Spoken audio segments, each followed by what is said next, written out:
The Boys Who Challenged Hitler, Chapter 17, Better on the Inside.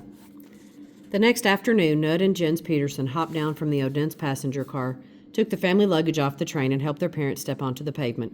As the train pulled away, the quartet began to walk through the cavernous station, finally pushing through the arched doorway and out into the sunlit streets of Aalborg. It was May 1944. Familiar streets told of a Denmark that had changed radically while the brothers were behind bars. Shop owners who had sold goods to German soldiers in the old days now stared through the windows of empty stores. Others stood out front and swept the sidewalks, looking left and right for a German customer. They were stigmatized as traitors now. Exactly 2 years earlier, when the Churchill Club members had been arrested, the boys were among the few who had stood up to the German oppressors. They had been caught, but not before they had set the ball in motion. Now resistance was in full swing. There were 8 times as many acts of sabotage in 1943 as there had been in 1942. By 1944, so many acts of violence had been committed against German property that Germany had declared Denmark enemy territory. Aalborg had become a hotbed of resistance. Residential gardens bulged with buried guns smuggled from abroad, tooled at home, or stolen from the Germans. Underground newspapers at last telling the truth about the war flew from small, mobile, concealed presses. Massive labor strikes challenged German authority. Night after night, British planes parachuted tubes of weapons at prearranged spots throughout Denmark. Back in 1942, when the Churchill Club members were captured and jailed, shocking the nation, Germany had seemed invincible. Now, 2 years later, with Norwegian conditions achieved at last, Goliath was teetering. The Petersons walked on to the monastery. They dropped their bags and banged on the front door. A voice rang out, received an answer, and the door opened a crack. Then it flew all the way open, and there were open arms and broad smiles of welcome for Nud and Jens. The boys soon discovered that no place in Aalborg had changed more than their own home. Never a restful place, the monastery had become a full-blown resistance cell. Couriers were constantly depositing or picking up coded messages. Saboteurs hid inside the monastery, using it as a safe house. Edward Peterson proudly conducted his sons through the near emergency escape route, out through the back door, up the stairs to the loft where a fully loaded rifle rested at the ready, and onto the coil of rope at the rear of the chapel building that could be used to drop down onto a back street. Nud soon realized his family had changed too. Nud Peterson. My mother had become the master of the house. It was she who opened the door when the knock sounded, and you didn't know who was on the other side. Father allowed the monastery to become a safe house for resistors, but every week he put us all in danger. He damned the bloody Germans in his Sunday sermons, almost taunting them. The Sunday after a failed attempt on Hitler's life, Father observed from the pulpit, "Well, the devil looks after his own, doesn't he?" His parishioners warned him to back off. They said a full church on Sunday was a perfect site for a clearing murder. The revenge mass execution the Germans typically carried out when a single Nazi informer was shot by the resistance. Father ignored them. He brandished the big Colt revolver given to him by the resistance to protect himself. He showed it off to friends who came to the monastery. Once when he was messing around, it went off, sending a bullet tearing into our bookshelves. It lodged in Volume 3 of the 5-volume History of the Danish People. That bullet passed only a few centimeters from Mother's head. Action sizzled throughout Denmark. On June 6, just 2 weeks after Nud and Jens were released from Nyborg, resistance fighters bombed the Globus factory on the outskirts of Copenhagen, halting production of the V-2 rockets that had been hammering London. Days later, saboteurs from the Danish resistance group Borgerlige Partisane blew up the rifle syndicate factory makers of machine guns for the Germans. Jens had his mind fixed on college, but Nud wanted to jump back into the thick of the resistance. His parents worried. To them, Nud needed rest, not action. The family scraped up enough money to rent a summer house in a small seaside village. Long summer days and evenings with family, walks in the sunshine, that's what the boys needed to heal, they thought. Nud Peterson. I was totally lost at first. I didn't know what to do. I was as lonely as ever for a soulmate, maybe even more so because just after I got back, I met Greta again, and I instantly realized I wasn't in love anymore. She was riding down the street on her bicycle and stopped to greet me. I had spent more than 2 years totally obsessed with this person, and now, strangely, all the feelings had vanished. Where did that leave me? That was what I was puzzling over when in the seaside town of Phillip, I met a young girl vacationing alone with her father. The old man was sitting on his porch in an armchair with a glass of whiskey, singing. Next to him was his daughter, Patricia Bibby, 17, dark-haired and beautiful. We started talking. It turned out she lived in Aalborg and went to cathedral school. They were British and had been trapped in Denmark by the German invasion. After a day or two, I went back and invited her to the beach. We spent the whole day walking among the dunes and sunbathing and talking. We lay side by side, and at times there was less than an inch between our fingertips. I couldn't work up the nerve to span that inch for fear of ruining the whole thing. But we talked. That is, I talked and she listened. She was the greatest listener. I could tell her anything about prison, about my actions against the Germans, about my dreams. She laughed with a great laugh and encouraged me to hold nothing back. She made me feel like a soldier, even though I had spent much of the war behind bars, too young to enlist and with no army to enlist in anyway. I would have told her anything. Patricia Bibby had wanted to meet Nud Peterson. Everyone at school knew who he was. I admired the stance he took, and he was very good-looking. I made a point to get to know his sister, Gertrude. I invited her to my house and found out that the Petersons were going to Hurup for the summer. I maneuvered my father to going there instead of where we were planning to go. It's true that Nud and I met by chance, but I was there on purpose. I loved listening to him and being with him. I found him exciting, alive, and fun. Did I feel anything for him? Oh, yes, I did. He was tall and slender and funny, and he had an idea every 2 minutes. When we were lying on the beach, he said, "I don't know why we can't have suitcases with 4 little wheels." Then it was, "Why can't we get toothpaste to pop up out of a bottle?" According to Patricia, Nud also talked about his resistance experiences, about his obsession with a girl while he was in prison, about taking the guns from the German soldiers and going out at night to do sabotage. I was not mature enough at 17 to sense that he was in trouble, that prison had left him deeply shaken. He talked about jail through amusing stories, like the one about the guard who told him to polish his latrine until it shone like your mother's best vase. I laughed, but I couldn't feel his pain. Not yet. Nud Peterson. After the summer holidays, Pat became a daily guest in the afternoon in the monastery visiting Gertrude. I did my best to win her heart. We visited in my room a lot. I showed her my paintings and produced a couple of romantic paintings, especially for her. One night in the winter between 1944 and 45, Patricia's father died, leaving her alone in the world. My mother immediately invited her to move into the monastery, which she did. Living with us changed the whole chemistry. Now she became a sort of half-sister to me, though I was still in love with her. Jens came home from university in Copenhagen, and of course he fell instantly in love with Pat. That was a given. Anything I wanted, Jens would try to get. One night Pat came and showed me a gift she had gotten from Jens, a ring inset with a big green stone. I was unable to speak. My only hope was that she was not in love with him, but I was not going to ask.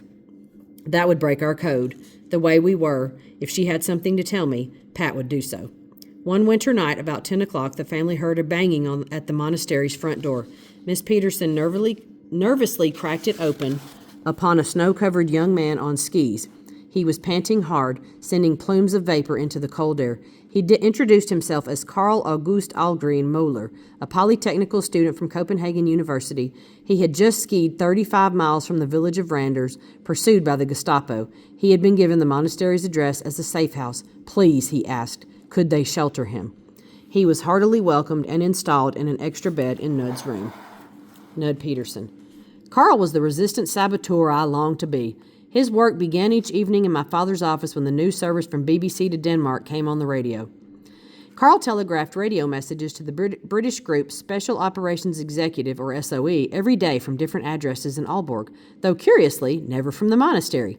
The British commanders sent coded messages through the radio broadcast like, "Your grandmother wants a cup of tea," or "There is no more air in the front wheel on your bike." Each message signaled the movement of resistance forces. "Your grandmother wants a cup of tea" could mean, be at a certain farmer's field at 9 p.m. when RAF airplanes will drop weapons containers.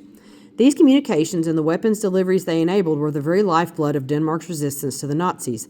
Karl had to send his messages at very high speeds because the Gestapo went around with trucking antennas on their shoulders, trying to locate where these messages were being transmitted from. Karl was well known and hotly pursued by the Gestapo. Karl and I became friends, but we could not be confidants. He never said where he was going when he left the house each afternoon, and I never asked. I knew that each day before he left he was visited by a superior, a guy in a trench coat, who handed him the script for his coded radio message to London that day. At night, Karl lay in our beds talking. I hungered to be part of the organized resistance, and I would tell him all my sabotage ideas. One night, we discussed the possibilities of throwing a bomb from a railway bridge. I told him the Germans always had Danish prisoners in the first train car, so we'd have to wait until at least the third passed under us. He just smiled. All conversation froze whenever we heard a car approaching our windows. The monastery was on a street corner, so every car had to gear down to make the turn. The headlights would sweep around the corner, and the driver would shift. Is it slowing down? Did it stop?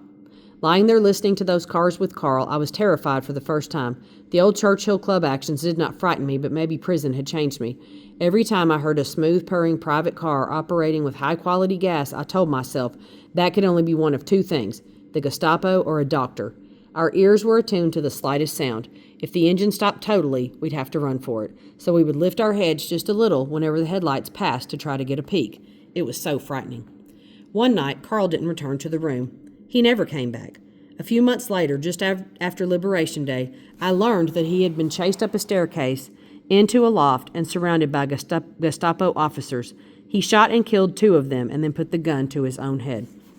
After liberation, his body was found in a grave at the military airport. There was a note to his parents. I was called out to identify him, and it was an awful sight.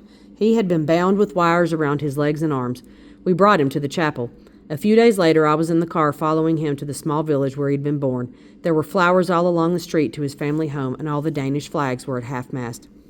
I later learned that when Carl found out that the whole Peterson family was working underground, he asked his commander to be moved from the monastery. He did that to spare us. The Churchill Club boys no longer got together after their release. Each made his own adjustment. In 1943, Helg Milo and Eigil Astrup Friedrichsen enrolled in 11th grade at Cathedral School and tried to get on with their studies. The faculty was divided as to whether to let them back into school. A classmate remembers that on Helg's first day in English class, the teacher, a known Nazi sympathizer, addressed the new boy with lofty authority in his voice. "I think I see a new face among us. Who are you?" "My name is Helg Milo." "And where are you coming from?" Nyborg State Prison." The teacher launched into a rant as if no one else was in the room. Among the things students heard him fuming about were misguided youth. Mogens Fellerup, the professor, also went back to Cathedral School. Before he was admitted, he was required to swear that he would do nothing to harm the school. Perhaps it was wrong, he later wrote, but he did swear. There was no reason for a Churchill Club anymore now that the resistance was professional and effective. There was no longer any chance for adventuresome groups of teenagers, Mogens wrote, but he missed the excitement. So went the time, he said, and it was just as slowly as in prison. Eigil got off to a smooth start in Aalborg. He was greatly relieved that his family had escaped the Nazis during their attempt to round up Denmark's Jews. Better still, his girlfriend, Bertha, had waited for him. At first, Cathedral School provided a welcome if unexciting routine.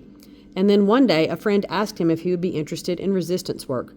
Eigil found himself accepting. He was taken into a unit, trained to handle weapons, and assigned to deliver sensitive messages from place to place. After several successful deliveries, he was asked to deliver documents to Sweden, traveling on a boat with an old man and another boy about his age. The night before departure, the documents were delivered to his grandfather's house. Early the next morning, the Gestapo boots came thundering up the stairs. Fist hammered on the door, and shouts ordered them to open. Eigil stuffed the documents in his shoe and climbed through the third-floor window and out onto the roof with Gestapo officers close behind. Soon cornered, Eigil said a prayer and attempted to leap down onto a garden shed. He missed, shattered his leg on the pavement, and soon found himself a captive once again, this time in a German-run hospital. After the summer break in 1944, Nud also re-enrolled at Cathedral School, but his heart was not into studying. Having been in prison the longest, Nud was a grade behind the other Churchill Clubbers. He never bothered to take any books to school, Patricia Bibby recalled later. He was an artist, a painter. Here was a young man who had translated Milton's Paradise Lost into Danish while he was in prison. He was too old to go back to high school.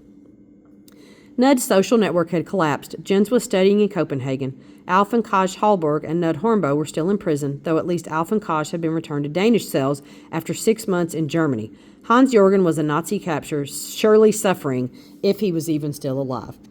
Nud hungered to join the SOE-led organized resistance but couldn't find a way in.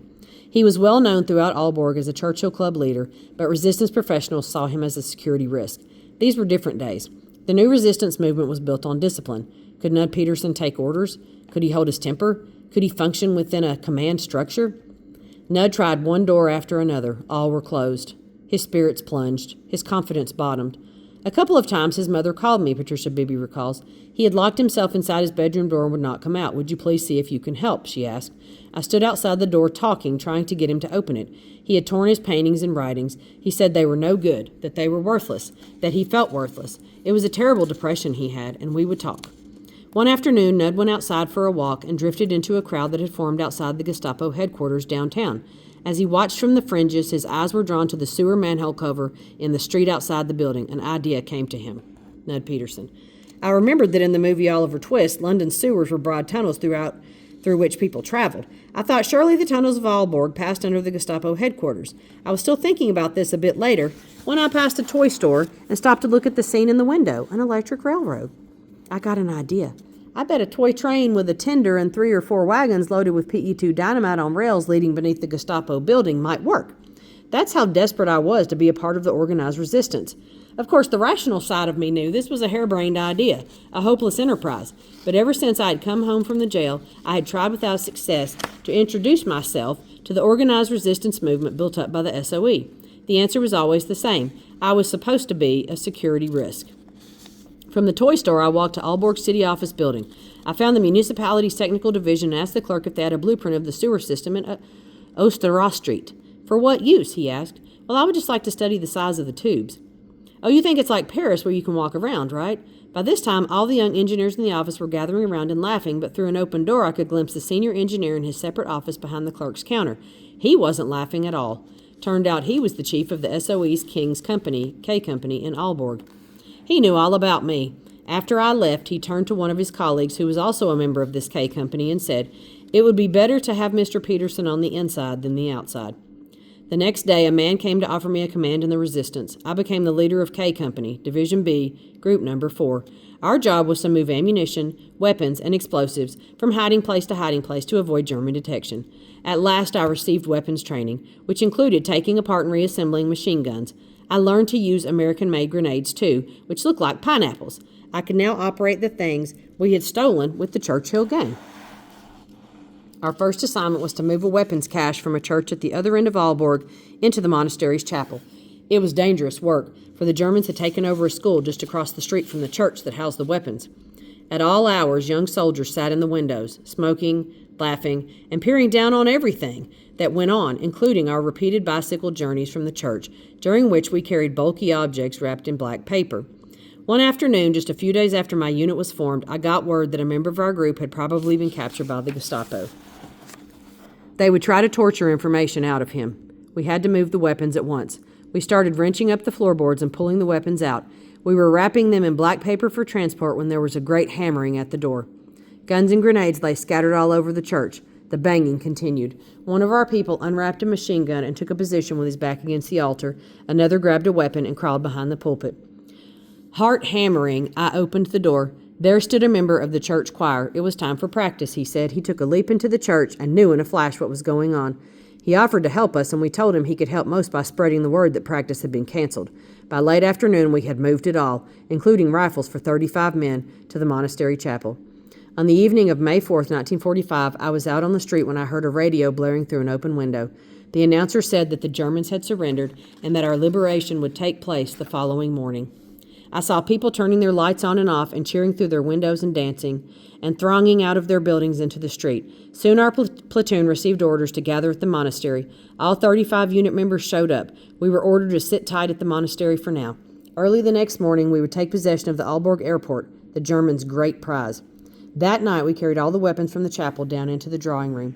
The strong smell of oil from bazookas and rifles wafted through parlors and sitting rooms. When we were done, Mother served coffee and Father distributed hymnals. I ended the war at the monastery chapel just a few meters away from the room in which the Churchill Club was born, singing hymns with the men of my K Company group. I was 18.